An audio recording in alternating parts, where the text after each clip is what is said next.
കർത്താവായ യേശുക്രിസ്തുവിന്റെ മരണത്തിൽ അരിമത്തിയിലെ യോസേഫിന്റെ കല്ലിൽ അടക്കപ്പെട്ട ഭൗമ ശരീരം ഉയർത്തെഴുന്നേറ്റ് തേജസ്കരിക്കപ്പെട്ട ശരീരമായി തീർന്നു. ആ മരണാനന്തരം തനിക്ക് തേജസ്കരിക്കപ്പെട്ട ശരീരം ലഭിച്ചു.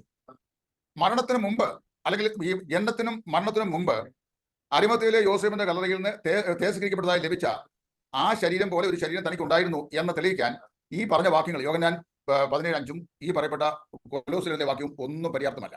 എന്നാൽ ഒരു ശരീരം നീ എനിക്കായി ഒരുക്കപ്പെട്ടിരിക്കുന്നു എന്ന് പറഞ്ഞിരിക്കുന്നത് പ്രാവചനികമായി പറയപ്പെടുന്ന സന്ദേശമാണോ, അതോ പുരാതന നിത്യതയിൽ ദൈവം വേലിപ്പാലം പോലെ ഒരുക്കി വെച്ചിരിക്കുന്ന ഒരു ശരീരം കൊണ്ടുവന്ന് മറിയുടെ ഗർഭാധാനത്തിൽ പ്രതീക്ഷിക്കുന്നതായിട്ടാണോ വ്യാഖ്യാനിക്കപ്പെടുന്നത് എന്നാണ് പറയുന്നത്? ഒരു ശരീരത്തിന്റെ അളവ്, കനം, ഗ്രാവിറ്റി, ഫോഴ്സ് അല്ല അവിടെ ഉദ്ദേശിക്കുന്നത്. അവിടെ കാണുന്നത് ഈ ദൈവം, സർവശക്തനായ ദൈവം, ആ കർത്താവായ യേശുക്രിസ്തുവിലെ ഹൈപ്പോസ്റ്റാറ്റിക് നേച്ചർ, അത് തന്റെ സൃഷ്ടിയായ ഒരു സ്ത്രീയിലേക്ക് പരിമിതപ്പെട്ടു എന്നുള്ളതാണ് താഴ്മ. ആ ദൈവത്തിന്, അതാണ് ഒരു മനുഷ്യനെന്ന നിലയിൽ ഏറ്റവും പ്രധാനപ്പെട്ട ഒരു കാര്യം അവിടെ തന്നെയാണ് ദൈവത്തിന്റെ. കാരണം ഇത് ഒരു ഗ്രീക്ക് കൺസെപ്റ്റ് ആണെന്ന് അങ്ങേക്ക് പറയും, ഈ ലോഗോസ് എന്നൊക്കെ പറയും. അപ്പോൾ ഞാനതിന് പറയുന്ന ഒരു വസ്തുത, ഈ ലൂക്കോസ് ആണ് ശരിക്കും യേശുവിനെ മനുഷ്യനായിട്ട് അവതരിപ്പിക്കുന്നതിൽ വലിയ താല്പര്യം എടുത്തത്. കാരണം ലൂക്കോസ് വന്നത് വൈദ്യശാസ്ത്രത്തിന്റെ നാട്ടിൽ നിന്നാണ്. അപ്പോൾ മെഡിക്കൽ സയൻസ് ഒരു മനുഷ്യനിൽ, ഒരു ഡോക്ടർ സാറിനെ ട്രീറ്റ് ചെയ്യുന്നത് പൂർണ്ണനാക്കാനാണ്.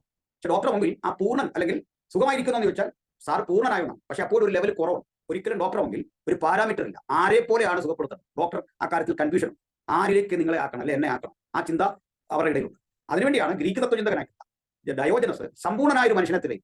ആ മനുഷ്യനെ തിരയുന്ന സമൂഹത്തിന് വേണ്ടിയാണ് ലൂക്കോസിന്റെ സുവിശേഷം എഴുതുന്നത്.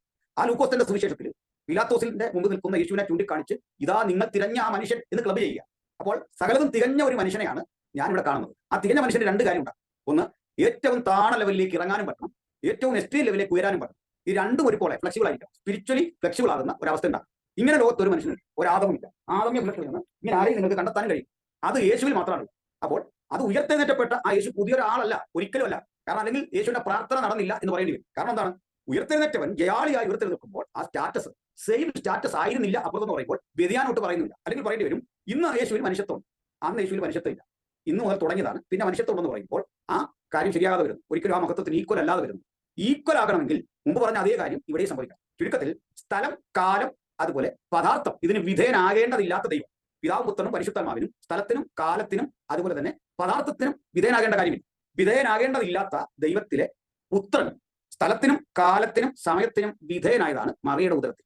അത്ര താഴ്മ കാട്ടി. അപ്പൊ സ്ഥലകാല പദാർത്ഥത്തിന് വിധേയനാകേണ്ടതില്ലാത്തവൻ വിധേയനായതാണ് കർത്താവായ യേശുക്രിസ്തു. അപ്പോൾ സ്ഥലത്തിനും കാലത്തിനും പദാർത്ഥത്തിനും വിധേയനാകുമ്പോൾ ചുരുങ്ങണം.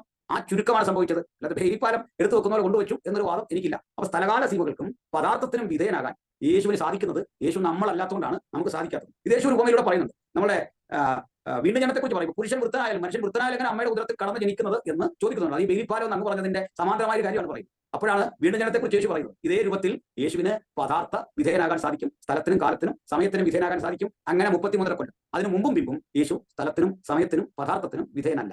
ഇതാണ് ഉത്തരം. അവിടെ ചോദ്യോത്തരത്തിന്റെ ആ ഫസ്റ്റ് സെഷൻ കഴിഞ്ഞിരിക്കുകയാണ്. ഇനി നമുക്ക് ES തോമസ് സാറിലേക്ക് പോകാം. ഒരു 15 മിനിറ്റ് എടുത്ത് ES തോമസ് സാർ വിഷയം അവതരിപ്പിക്കുകയും പിന്നീട് ഒരു ബാക്കി 20-25 മിനിറ്റ് നമുക്ക് ചോദ്യോത്തരത്തിലേക്ക് പോവുകയും ചെയ്യാം. ES Thomas sir.